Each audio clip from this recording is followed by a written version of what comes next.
the NFL compared to college football. There's different variations or, of what you want to accomplish, obviously from a tempo standpoint, from a personnel standpoint. But we're still in the process of building that. We went through the spring and did that, and then the summer, and we're continuing to work on that as we speak. Thanks, Mike. Next question, Mark Weiser at the Athens Banner-Herald. Hey, Todd, kind of piggybacking on that question. When Kirby reached out to you and you talked about coming here, what did you two envision this Georgia offense looking like with you as coordinator, ideally? Scoring points and not turning it over. I know that's really simple, but I mean, obviously that's when we spoke about his vision of the offense was certainly what I think every coach wants, which is take advantage of your personnel, the players that you can recruit here at the University of Georgia, doing a great job in terms of utilizing those people, putting them in the best position to be successful. Obviously, as coaches, we are paid to maximize our players' measurable skill sets. So that's probably the first and foremost. Is, the talent that we get here is finding a way every day to develop those players and then utilize their skill set to the best of their ability. Obviously, the most important part is moving the football and scoring points, whether that's running the football or throwing the football. But being explosive and not turning it over, it's a pretty simple game. Next question from Seth Emerson at The Athletic. Hey, Todd. Obviously, the last 5-10 years, whatever it is, the college game has seemed to work its way up to the NFL game when it comes to offenses, RPOs, passing, etc. Having gone from college to the NFL and now coming back, do you feel like you're bringing any concepts back from the NFL, or what did you learn? How might have your outlook have changed having gone to the NFL and now coming back? Well, Seth, you're right. I mean, you definitely see changes in the NFL in terms of spreading the field out, athletic quarterbacks, RPOs. That has changed dramatically. And the bottom line is as high schools started doing more of that and then colleges did, then the players you're drafting, when you're drafting certain players, that's what they're accustomed to doing in quarterbacks. So they're more comfortable in gun, more comfortable with that style of system, trying to keep it as simple as you can. Obviously, it's very difficult at the NFL level against the best in the world, just like it is in this league. So there's obviously things that we will take from a number of over the last 10 years, from Oklahoma State to Southern Miss to the last couple stops I've been in the NFL. There's a number of things that I liked, the things that I've done in the past and things that other people did. So that's really what you do is put together what you think is the best way to move football and score points. Next question from Zach Klein at WSB. Hey, Coach, appreciate you doing that. Yeah, as you said, the basic philosophy is to score points and not turn the ball over. But was there an aha moment throughout your coaching career where you were, let's say, a run-dominated philosophy and then you shifted to more of a spread? Or is it just kind of gradually learning the information, see what else is out there, and adapting to the personnel? And then that forms your philosophy and how to score more points and not turn the ball over? All right, so that's a great question because there's different times when you've coached as long as I have where you go through systems of early on where variety in offenses was going from pro to slot. I mean, that was a variety, like, holy cow, they're going from pro to slot. And differences in coverages might be what their variations were from pro to slot. And then, when you got into the early 90s, there were a few teams that were going one back and were spreading it out. But really still, your quarterbacks were not nearly as athletic. If a quarterback was a runner, he played a triple option style offense. If he was a thrower, much of those at that time were throwers and not runners. Obviously, the game has evolved in terms of the athleticism of the position. So you evolve as you get going. I try to think back, what would have been 18 years ago when I got with Les Miles, and Les Miles was a run it. I mean, as an offensive line coach, he thinks 4th and 4 is toss it to Jacob Hester on toss power for a first down as opposed to throwing it. So, but before then I was at Louisiana Tech where we were no huddle and throwing it under Gary Croton. And then you go from there. So you develop the things you like, then you go to Oklahoma State back again. And I learned a little bit of the air raid with the Dana Holgerson had been there that he had learned through Mike Leach and that group from previously. So you develop the things you like and then you go to the NFL and like you said, you bounce around things you like there and ways of identifying to attack people. And Again, it still comes down to utilizing your personnel to the best of their ability. You have to be able to be balanced. Balance isn't just run pass, it's ball distribution to players. It's utilizing the whole field. Obviously, being able to comfortably turn around and hand the ball off is a big part of that for your quarterback. You got to be difficult. You got to be careful how often you put so much on a player's plate. Next question from Chip Towers at the AJC.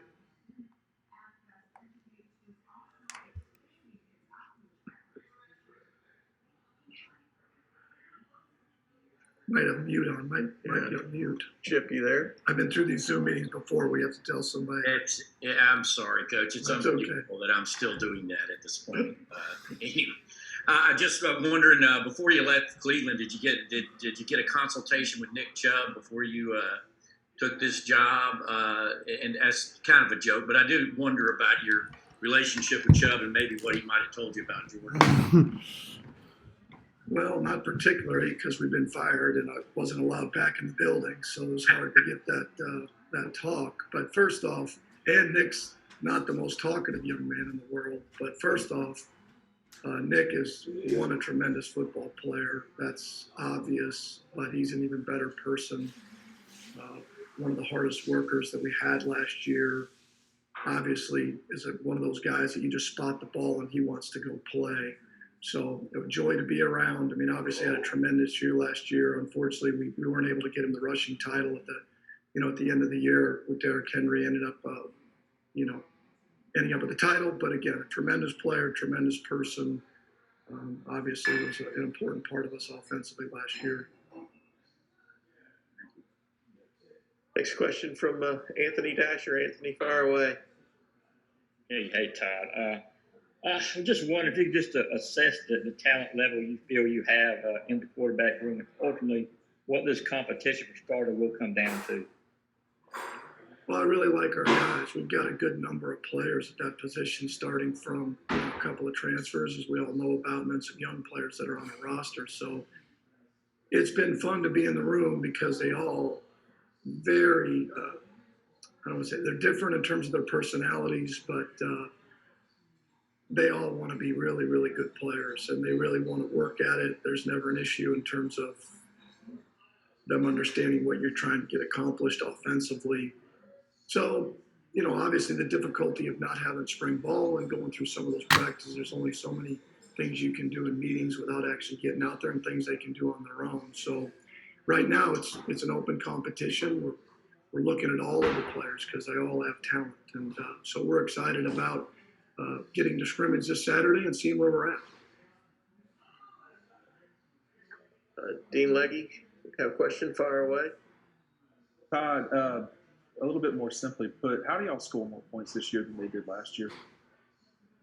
Well, I'm not going to compare to last year because I've looked at the tape, but I wasn't here. So it's hard for me to assess what they did last year other than watching the tape.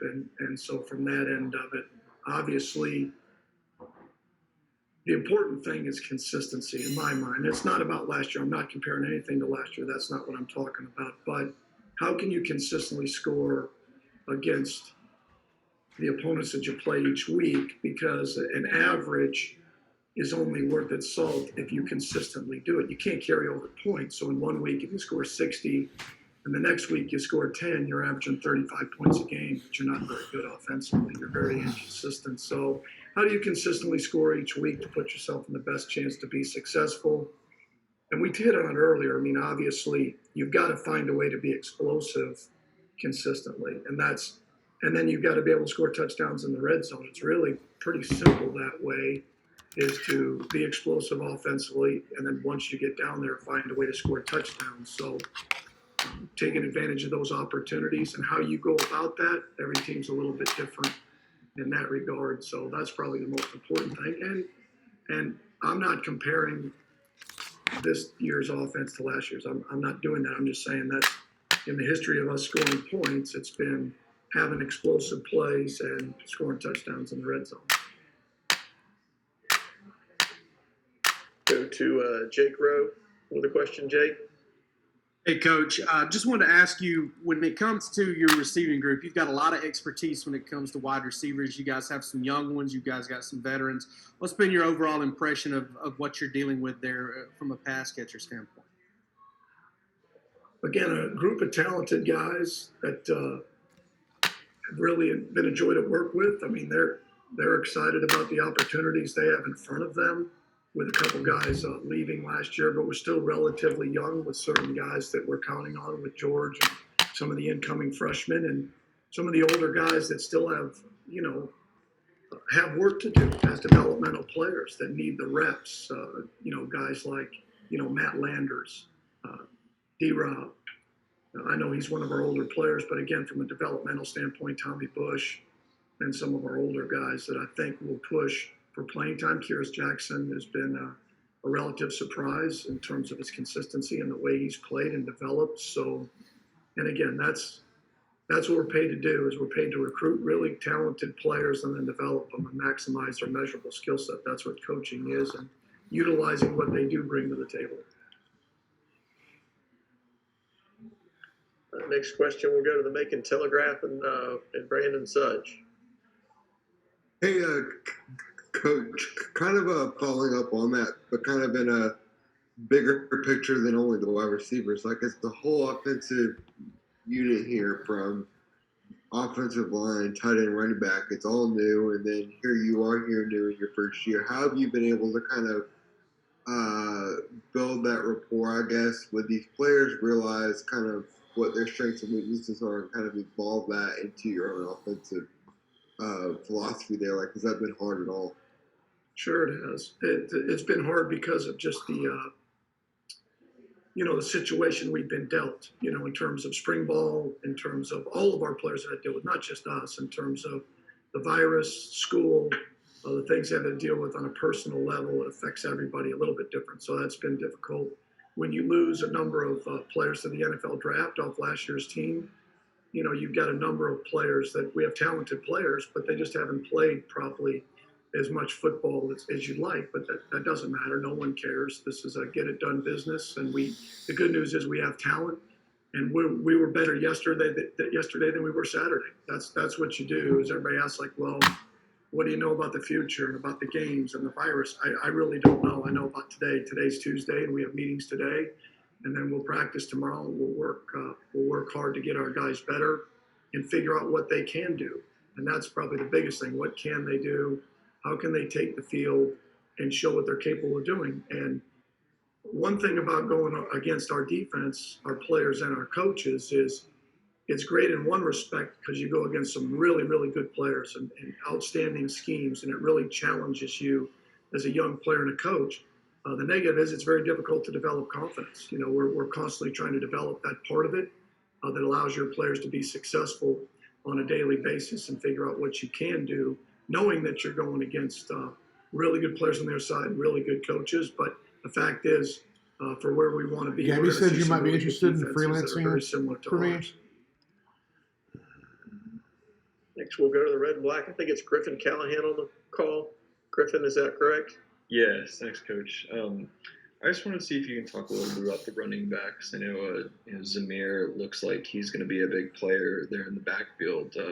Who do you think behind him is going to step up and kind of get a lot of playing time, a lot of carries? Well, again, hard to say it yet because we really haven't had a scrimmage yet. We've hit a little bit. The first day of pads was yesterday. So Zamir, I think, has had a tremendous offseason, has had James Cook. And then you take into account, Kenny McIntosh, who came in last year and had a really good start to his career, very versatile player, can do a lot of things running and catching the ball in the backfield. And then Kendall Milton, who showed up in the spring, and like a lot of true freshmen, you're excited to see. But again, until that position, especially until you put on the pads, it's hard to really tell. But I really like our guys. And then Dijon also as well. Those five guys, I think, are a very impressive group. Next, we'll go with David Pascal in Chattanooga. Hey, Todd, thanks for doing this. When you look at the quarterbacks who came in with Jamie and JT, how are they kind of different as far as their skill sets? And then how important is it to have an offense that you won't notice any difference no matter who's at quarterback? Well, great question, and it's hard because it was only basically 5 days ago that as coaches, that we've been on the field with them throwing a football. I know that's hard to envision when you really think about it, that we have not been on the field with our players throwing a football until we started camp without having spring ball. Everything else is on their own when you have a football on the field. So that made it a little bit difficult. But the one thing I would say about Jamie is that he is a better thrower. Everybody talked about his athleticism, but he's a better thrower than people think, and I think JT's a better athlete. So, obviously there's film on both of those guys. Obviously, JT is a young player at USC throwing the football, and there's film of Jamie obviously running Wake Forest's offense very efficiently. And like I said, I think from the first 5 days, I think JT's a better athlete than we would have thought, and Jamie's a much better thrower. Charles Odom from the Associated Press, question. You've made references to the difficulties of not having spring ball. Kirby's spoken about the informal practices that were held before what was expected to be spring, and then the sessions that he called mini camp this summer. To what extent were the players, especially the quarterbacks, able to take advantage of those sessions to kind of make up for not having the usual spring ball? First of all, our players have been great through this whole situation, and coming back, being here, then leaving for approximately 3 months, and then coming back since whatever that be, early June. I think our players have handled it unbelievably well and have worked awfully hard to get to this point, as have the quarterbacks to get here. Obviously, when you're doing meetings and the walkthrough stuff on the field, there's a lot of mental work, a lot of mental sweat that goes into it to try and do it better than they do it, because ultimately that is how you get it done, is doing it better than they do it. There's very few new schemes. There's very few. There are sometimes, but a lot of people run the same things. It's just how do you do it better than they do it? How do you maximize your players? I already said that measurable skill set and do it better than they do it. And that's probably the biggest thing during that time, is trying to make sure that you're able to stack plays, as many plays you can stack where it looks like you want it to look like. And we're building that now. But there is nothing like getting out there and having it be, I wouldn't call it live, but you're actually able to practice. Mark Schleybaugh with ESPN. I have a question for Coach Monken. Hey, Todd. The previous offensive line coach, like huge, big offensive lineman, what's your philosophy on the guys up front? Well, Mark, you're exactly right. Getting here, we got big guys. I mean, the good news is they're big and athletic. I mean, it's like, I guess, every position, like big, fast, physical, smart, tough. I mean, everybody's looking for the same guys. Obviously, in this league, you have to have guys that are able to move people up front and still be able to move their feet and be able to pass protect. And it's a really, really good group. Obviously, we lost a number of players that either came out early or transferred, but it's not for a lack of talent. It's just a matter of reps, getting our guys in the right spots. But you're right. I mean, we have good looking players, as good as anywhere I've been in college. It's impressive, and I'm excited to see our players to continue to develop. Okay, now we've got several more minutes, so we'll open it up just for open questions. If you can remember to try to mute and unmute yourself when you ask the question, so we don't have too much background noise. So anybody with a question, fire away. Coach, can you elaborate a little bit on Dwan Mathis and Carson Beck? I know you talked about JT being a better athlete than maybe people realized, and Jamie being a better thrower. What have you seen out of Dwan and Carson Beck so far as their attributes and where they're at? Been impressed with both of them. Both of them are very talented young players. Obviously, Dwan last year missed part of the season, but with Carson coming in the spring and being here, obviously was here for the bowl game. You can see a lot of things that you like from Carson's end of it, from his throwing and his athleticism. Dwan, his athleticism and his arm talent as he continues to develop. And they've been rotating like the other guys in terms of giving them an opportunity to compete for the job. So their future is really bright. I'm sorry to interrupt, but let's go to, I forgot Vance Levy. Vance, I know you want to ask a question, so go ahead, Vance. Thanks, Mike. Hey, Coach. Judging from your voice, I'm assuming you're fitting in pretty well with the high energy staff that Kirby's put together with him at the top. How does the coaching staff compare to some of your NFL stops as far as high energy? Well, I think well, it's a little bit hard to compare because you're dealing with your practices are different, the number of players that you have are different. I've been around high energy coaches at every level. There's high energy coaches in the NFL. There's high energy coaches in college, and obviously everybody has to be themselves. And obviously they're paid to get the best out of their players, and everybody has their own way of getting that done.